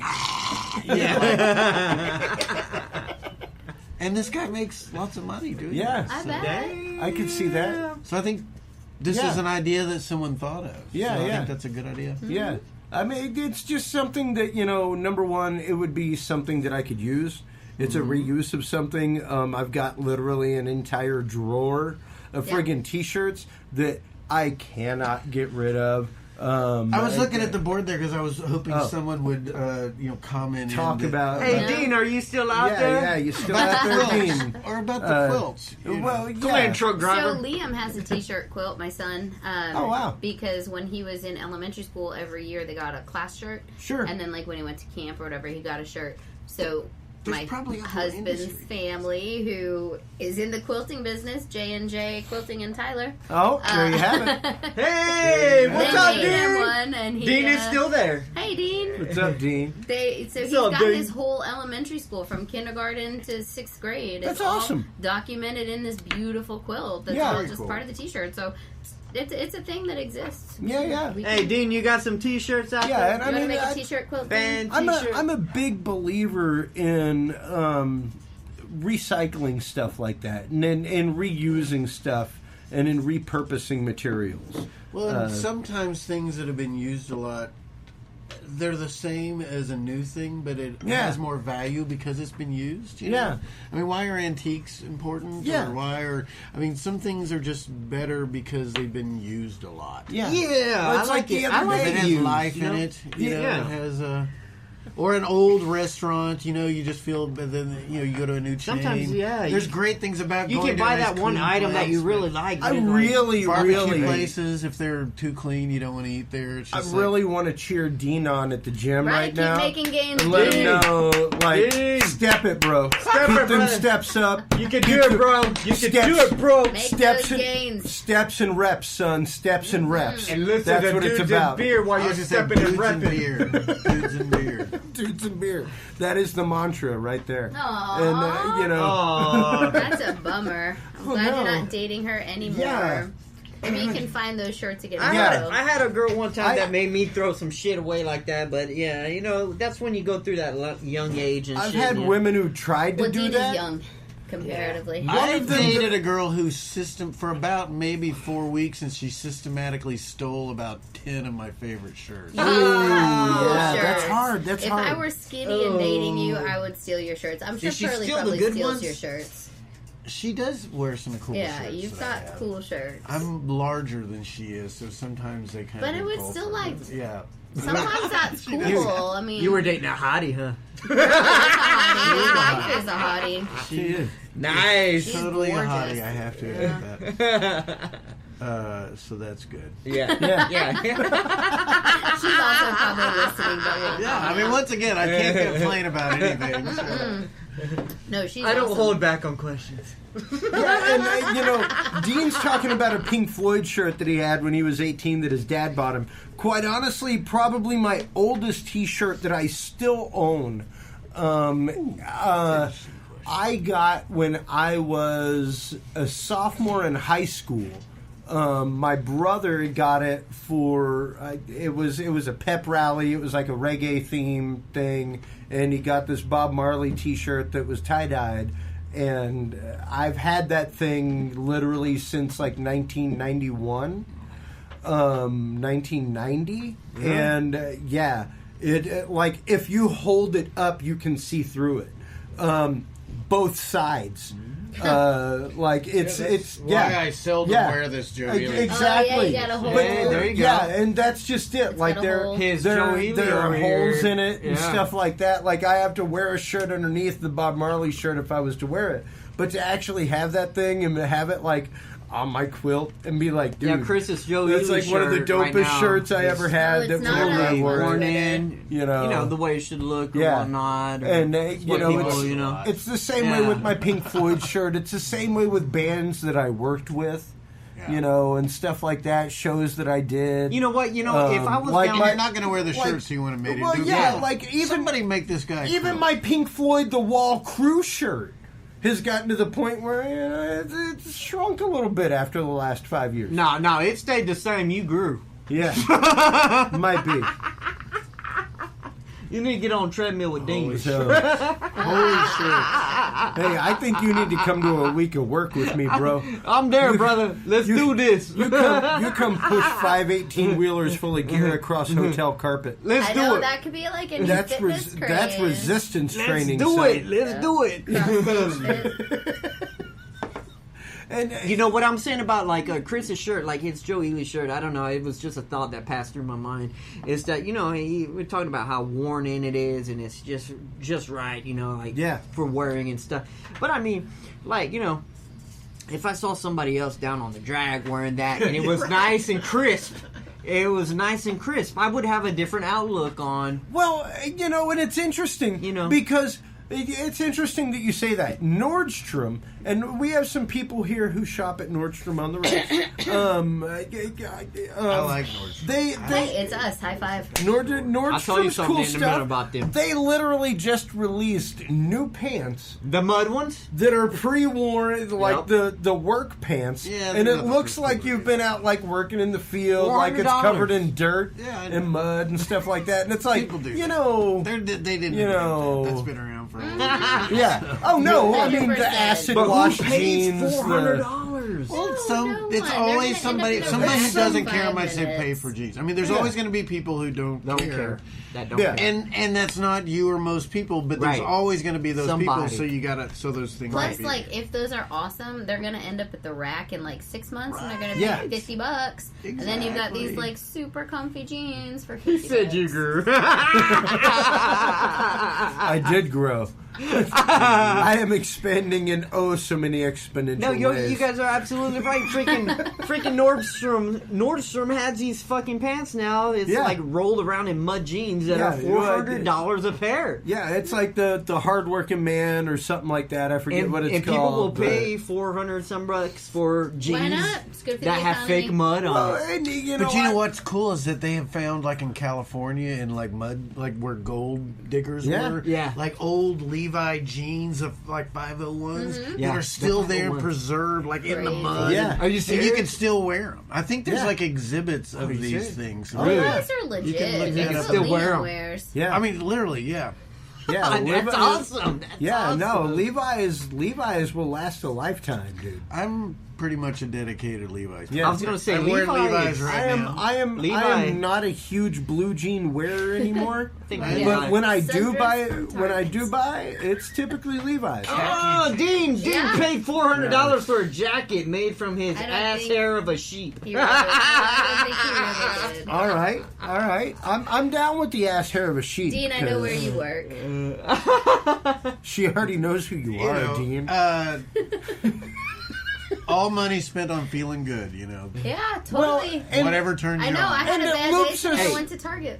I got a question. Going back to like kind of summarizing a little bit of a couple of topics we talked about the space and about livestock and stuff. Yeah. So if we go to another planet and we find some livestock and we eat that livestock. Ooh. Can we eat that livestock? Would it be safe? Right, that's a very good question. As long as it's cooked long enough and delicious. I don't think so. I don't know. Also, do you ever notice in space movies? I'm a Cajun. You never see animals in the spaceships. Right. Yeah. And I've wanted to ask my uncle that I've talked about, Joe Pilton. One of the things he does now is writes encyclopedias on stellar space travel. Dude, that nobody's doing now, but somebody's got to read it. Right. And one thing I want to ask him is, will there be pets? Because pets, we talked about dogs. There might not even be any human culture without dogs and horses. Yeah. Sure. True. Yeah. And so when you never see in space shows, occasionally they might have like a little dog or a cat or something running around or some little monkey. Yeah, but it seems like people almost, I wonder if that's a question about space travel. Do we required to have animals with us to be alive? I would say yes. But I would say we need all those other they don't animals. have, like, the Would we have to space. take elephants with us or orcas and stuff? No, right. So you think we could just live with no other species? A baby cow. So I wouldn't even go that far. far. Can people live independently of the rest of life on Earth? I wouldn't go that far. I would quite honestly, as far as the spaceship goes, and this is just me scientifically and as it's just me being a total scientist. Sure. Quite honestly, the most logical thing as far as meat and medicine, rats and rabbits. Rats and rabbits. They reproduce at an exponential rate. You have a decent enough food source for everybody, as well as a medical source to be able to test viruses, test things test anything on an environment that you may be going to. But we would have to bring our own plants and our own animals. Oh, no, absolutely. Would we have to terraform the planets and therefore be invasive species and ruin those planets? Well, eventually, yes, we are the invasive species. Absolutely. Got to terraform a planet that's sort of like ours, where they've already got stuff that you can eat. But are you going to go on, like you said, to a planet and be like, I'm how do you know you can eat it? Well, not just you might not be. Maybe like me and chicken. You just can't. I can't digest that. If it's intelligent, but it doesn't speak some weird English, shit. It doesn't have the same protein. It's just an animal, but you're killing like their Einstein. I mean, I'm not even talking about. What if he ate Yoda? I'm not even talking about that. Because hey, no offense, I'd cook Yoda. I cook Yoda. He looks delicious. I am. If it came down to me and that little green bastard, I am. Yeah, you are. I'd make some frog legs, son. Frog legs, you are. Why would you not even know? I mean, when Luke Skywalker first met him, why would you not just eat that thing? I mean, he was. Well, you're kind of funny, but you look like a ham sandwich. You look like a ham sandwich. You are. He doesn't know that he's the smartest man in the galaxy. Yeah. Well, and quite honestly, my thing. Like if I go to that far away planet, like can I eat that cow that's over there? That's not a cow. Okay, the thing is, the kid eating food we shouldn't. Can I digest that some bitch?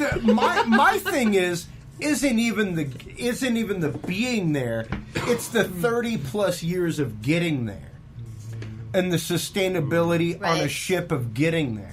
Well, and how would you do that? Would you be asleep or would you travel? Yeah, right. And have and that's why I'm saying if you were of course awake and going through the progenesis and the training of people, then you would in my mind you would be using something like rabbits or rats, where you can use them for both science as well as a food source. Sure. And they're small, they're self-contained, they multiply. What do they eat? They're like a fucking Snicker bar. Nothing but alfalfa or pellets that you can make. And you're growing those things too. Sure, you can grow alfalfa. Well, I'll ask my uncle this. Yeah. So, like we have a plan. And I mean, for it would be interesting. I'd love to talk with him. Yeah, because what if I go to Uranus and there's some weird ass cows over there? You aren't going to Uranus because it's a gas planet. Okay, let's go to another. One of the moons. Yeah. You were talking about. You could go. You could go to the moon. Some weird ass animals over there, and I want to eat them because I'm over there. Who knows? We probably won't be here, but maybe like Liam's kids or Dalvis's kids. That's just who knows? It's so. That's crazy. just it. Makes me want to be a ghost if AI ain't just killed so I us. can see what's going on later. Well, and we've definitely come to the point in technology where we're ready to see. I mean, of course, the metrics have been done, and they said if we never stopped making moonshots, we would already be on Mars. Had we kept going to the moon, we would definitely already be colonized on Mars. Just by the mere science and data that we would have gathered. I think most of the people who've grown up my age just assumed that was going to happen. Oh, yeah. Like flying cars and... Yeah. Well, I mean, Space 1999, that was the future, and they were traveling to the universe. Yeah. Yeah, and, even now, it's romanticized, it's shown all over the place. Like I said, I can't... You were talking about the privatization of space and bringing up things like SpaceX and stuff like that. I did. And you brought it up after him, yes. And it was, for me, it's one of those. I see the inevitability. It's probably of that. inevitable. Yeah, I mean, I see how it'll work. I see the inevitability. For some oddly reason, the government doesn't want to pour in more money or whatnot or something or other to keep doing it. So they're relying on now the privatized companies to continue or something if they want to go ahead and go do that. Well, it's because human beings still think of everybody as like us and them, and it's like the only thing that'll be different is that Star Trek moment when everybody realizes, well, hey, we don't really have any. Like we have plenty of stuff to survive on. Yeah. And if we just all make it to where we all survive and every little Yoda who's smart or whatever can do whatever they can do, then we can travel throughout space. And I mean, that's like Bill Hicks. It's like, seriously, it is absolutely 100% possible. Right, it's going to be okay. The crazy John Lennon and Yoko Ono thing of like, war is over if you want it to be over. If everybody woke up and said, you know what, I don't feel like killing anybody today, then it wouldn't happen. But but it's possible. It is that conscious decision. And so we could all have this moment to think, well, it's not like, how can I become a multi-trillionaire? Yeah. Or how can I exploit a lot of people in space to do, which is probably what will happen. But there's no reason why. I mean, that's why Star Trek is such a great thing, is that it makes everybody think, well, wow, if we could all just eat and do whatever the best thing we could do and travel throughout the universe and discover things. Yeah. Well, and that's just it. If we all got to the point where that moment hasn't happened yet, where everybody thinks that, well, you know what, we're not us and them, we're all just us. Yeah, and we definitely haven't hit that point. I don't think as a human race of full on enlightenment and acceptance of each other. Yeah, not even in America. Race. Yeah. I don't even think we've hit it amongst the four of us in this room. I like to think that we have four pretty evolved people in this room. I think the us.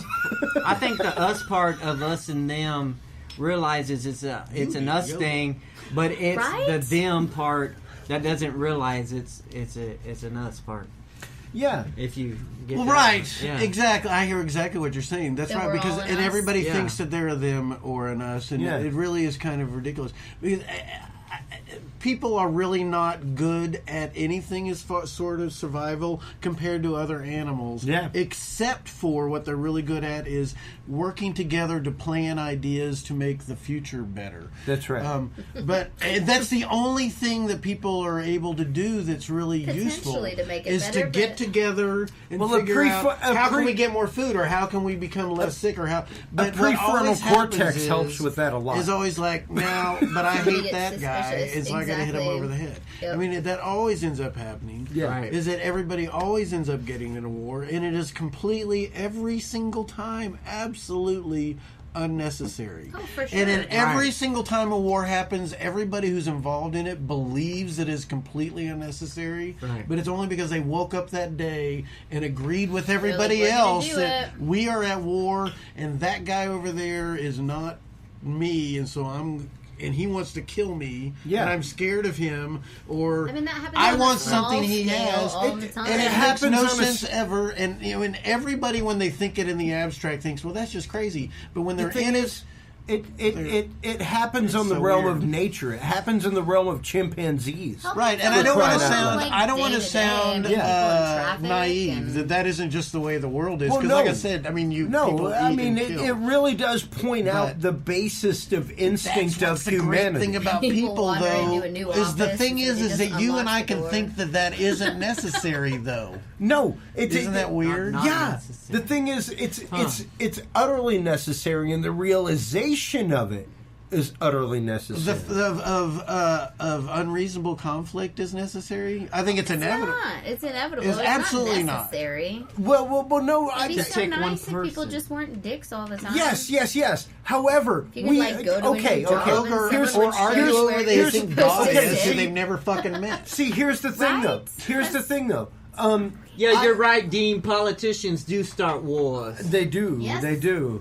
Politicians and money. Well, so do teachers and brothers and ministers. Families. It doesn't. So politicians do. They enable it.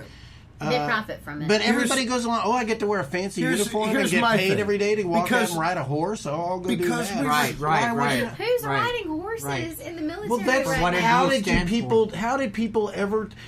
the people who were the rich, powerful people talk anybody into going to a war ever? And it's always because we'll give you a nice outfit and you can wear this blue thing with a feather hat, and all the women will look at you and think you're great, and you're going to get fed every day, and nobody else is. We're not feeding anybody else. One level, it's not money; it's authority type shit, right? You know, and they're and some type of power of respect. Yeah.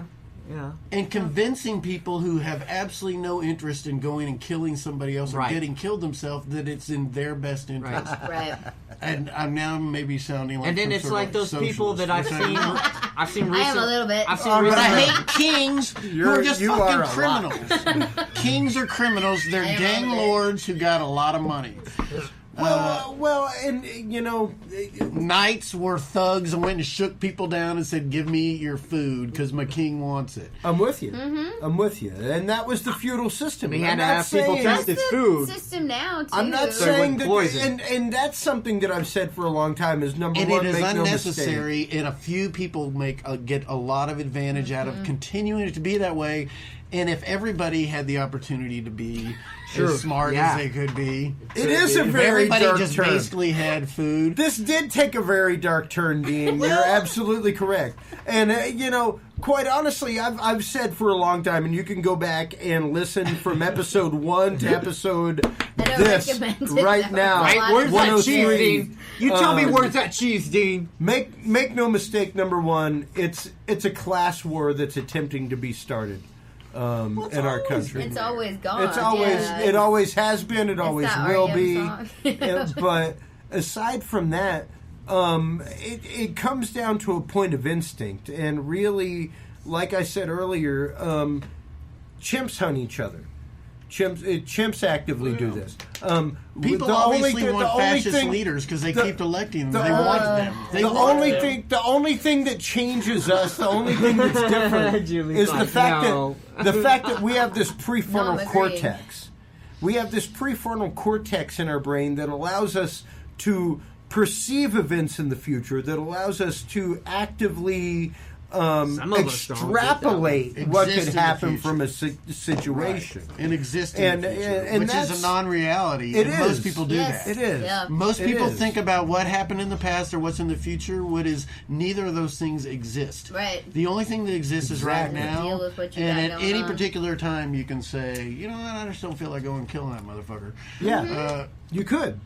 Because you know what, we would be better. I bet that guy has some idea of some medicine or something that he could help me with. Yeah, and that's when people advance is when they help each other. Yeah, and when they do not advance is when they kill each other and create disease. And murder all the oldest. And what it really takes, what it really takes, solving the world's problems. That's the mission of this show. 12 ounces at a time, and that's the thing is that it does take that. Listening to the common voice, listening to that, and I truly believe the fact that there is a common sense reality that exists to the universe that is just so utterly simplistic that we all utterly agree on. Kind of everybody likes Star Wars. Just friggin' be nice to each other. Yeah, like don't be a jackass, yo. That's it. When you watch a movie, you can tell who the bad guy and the good guy is. Yeah. Don't be like that dickhead who's the bad guy. Just be cool. Be nice. When someone comes into your office, show them where their desk is.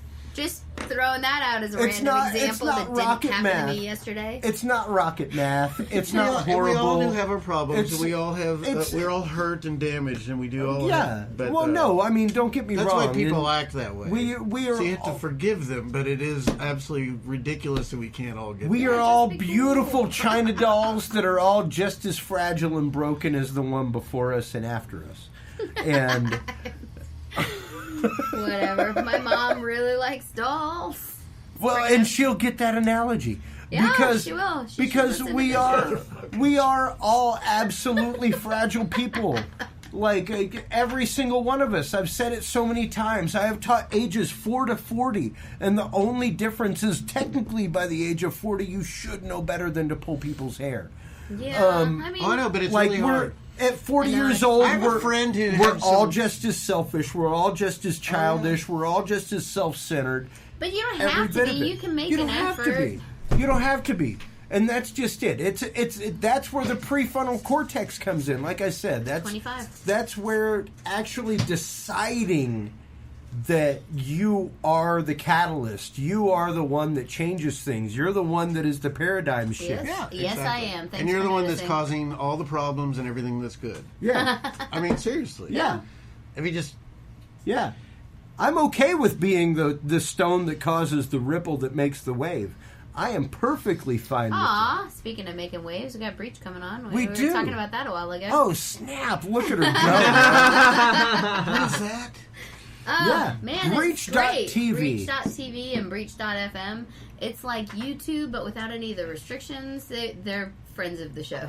Yeah. He just said making waves, but that's their that's their slogan. That is their slogan. So immediately my brain went I'm back about to put like, a picture of my PR butt, work. and it's going to go viral. Of your butt? He could, but not on Breach, though. Like, they do have some limitations. I You would, just put your butt up there. Really, the main thing about Breach and Breach.fm is the fact that they have actively, as opposed to YouTube, where even things like our fantastic episode with Doug Strahan. Oh, that was a good one. Where, right. Oh my god, so he texted me the next marked day. by YouTube. And what did he say? And he was like, so Chris really likes Pink Floyd, huh? And I was like, yeah. He said I couldn't really keep up with the Pink Floyd stuff. He really liked Pink Floyd, and I didn't want to like burst his bubble, but I knew nothing about Pink Floyd. And I was like, that's okay, it didn't come across, it's fine. Yeah. And he was like, yeah, I was worried I was a little out of my element. And I was like, no, it's fine, nobody noticed. Yeah. No, he's good. But he was nowhere out of his element. We actually had, and talking about Breach and what they're about. You are the Wild West. Woo! What? You don't know the walrus. Yeah, Cuckoo-cuckoo, yeah. You don't know? You're the freaking walrus. So, yeah. I'm an island. I'm the carpenter. That is one of my favorite Beatles songs. On YouTube, part of our episode was silenced because there is copyright infringement with things with Doug. And it's interesting because, well, Doug was our guest. He owns the music. He owns the music. Still copyright infringement. So, yeah. Even though the description explicitly says that he is our guest, it's him. It's him.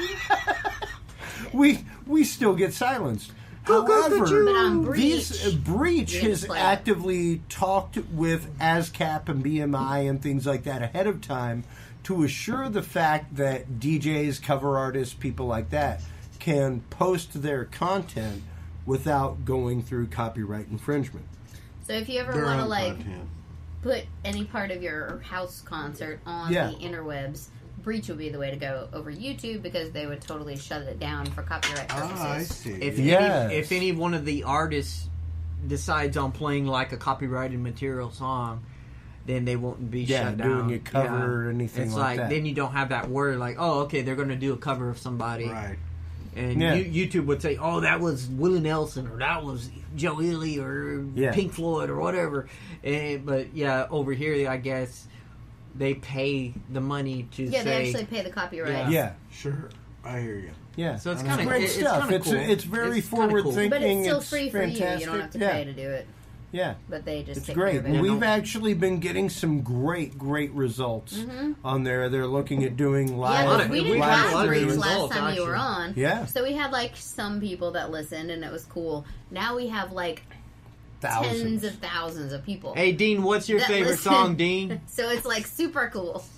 And it's because of Breach, because they don't have the same restrictions. Like YouTube, like 70 people will listen, and then we'll check on Breach, and they're like 15,942 people have tuned in. It's like crazy. Yeah. Wild numbers, crazy numbers. Crazy numbers. I did a video for Women's International Month or whatever. It was nuts. It was like one of their first videos that they had done. Just so you know, when you Google stalk them, when you start finding them, that is one of the first things that pops up. Yeah, it was like the biggest thing that happened. And then because they were brand new, and now they're getting bigger and bigger and bigger. Wow. It's really cool. I didn't mean to turn this into a Breach. No, that's good to know. Although I'm sure that Richard is probably super appreciative. Yeah, that's good to know. That was awesome, so it's good stuff, and we're all about platforms like that. We're all about new groundbreaking things, and Dean was just saying. I'm waiting for Dean's favorite song. Dean, what's your favorite song? It up. Every little thing. Oh, he just put that. Okay. Yeah, Every Little Thing by Marley. I like that one. Yeah, is some good stuff. Good stuff. A little Bob Marley action. Turns me on. Well, no, by Bob Marley. Mm-hmm. Yeah. No, it's not gonna by be the police. alright. That is. That's that one, right? Is that one? Yeah, see, you give Julie a microphone. She can finish any song. But the other was my very favorite I did win a gold police medal. Yeah. Every little thing she does is So are we going to be able to digest livestock from another planet when we get there? I don't think so. If we find that shit. I mean, I for sure wouldn't be able to, but I don't think you guys would either. Like, we get there and we see this weird thing and we ain't got nothing Why else are you going to eat it? Like, what if that thing is because we need to president? survive. Because you're going to need something to eat. Yeah, to survive. Well, literally. and that's why I'm saying. That's why I'm saying to begin with, we would be bringing our own along with it. No, but what if that thing it only is their makes sense. president, and their president is not an asshole? Now you're eating their president. She does have a kind of point a little bit. Like, you don't know if the thing is speaking a language that you can't... Just don't go to a planet check this and out. start eating Start things chomping things down, bro. Because totally hear about irresponsible. perception and dimensions and stuff like that. Yeah, I was you don't thinking know. earlier is like, okay, say like for one thing, like you're taking like, say like high definition, you know how... frames per minute, you know? And second? Yeah. Okay. Imagine. Okay. I got 2 frames per minute, guys. There's a certain point where they amp it up so much where it doesn't matter because your brain doesn't even perceive it, right? Sure. It's the same thing as when you kind of like get out of a helicopter and you see that you can't see it, but you see and it's like that. So it's our brains not being able to perceive it. We cannot perceive it. You know? Can I perceive the animal on the other planet that I'm going to eat? Oh. Don't eat it. It could be their president. But it could be delicious. This is why when the aliens the president of the pigs, they're for sure. Sorry, you look like the most healthy of all the pigs. Yeah. I'm gonna have to eat. Excuse me, sir, but as a Cajun, I see your you ribs. Look like you would be but, fantastic flash and you fried. wonder why the aliens are going to completely You're take gonna us be over good when they eats come to our planet. in my Exactly. Because this is fully intend what to we're do talking that. about is the only frame of reference that we have culturally to discuss. But I don't. Because that's what kind of I'm not gonna Europeans go to did a around the planet world. and just eat They just stuff. went around and said, "Hey, Here's look a who's flu here!" blanket. Here's a smallpox blanket. Yeah. There's. Here's some mole. Have some mole and a smallpox blanket. Well, it was alternate. He's like, here's a smallpox blanket, and she's like, here's some mole. Oh, you killed me. I'm gonna Not good. want some nice butter toast. Y'all It's should great. be the mole givers, not the smallpox givers. Exactly. Is what I am saying. Yes. So it's that traveling around with an urge to learn as opposed to an urge to like see whatever we can conquer, and so that may be the whole what probably could do would be capitalism. And I'm not really completely anti-capitalism, although I think that it could be argued whether it works or not. There's definitely corporate business. I think when put into a laissez-faire system, It could be really good. capitalism works fantastic. Right, I'm not opposed to capitalism. Obviously, I'm a very American guy. I like America, but it is inarguable throughout the history of capitalism that there are obviously problems with it. I am not going to deny that. I'm not going to deny that. And those problems can be projected into space, as you can see. Yes, absolutely. So, as I say, clean that shit up. Even going into the fact that they just said that there is an asteroid floating around that is worth more than all minerals that are on Earth. Crazy. I mean, there's a big impetus to want to go get that. It's possible to do it. It's certainly I bought me a possible. Kirby vacuum cleaner 10 years ago. You just hang me out there, and I just like. And who knows how far we could advance with those minerals? I mean, the way oil and gas industry is obviously horrible, and it's destroyed our planet, but it's also created everything that we're doing right now too. That's it. And so it's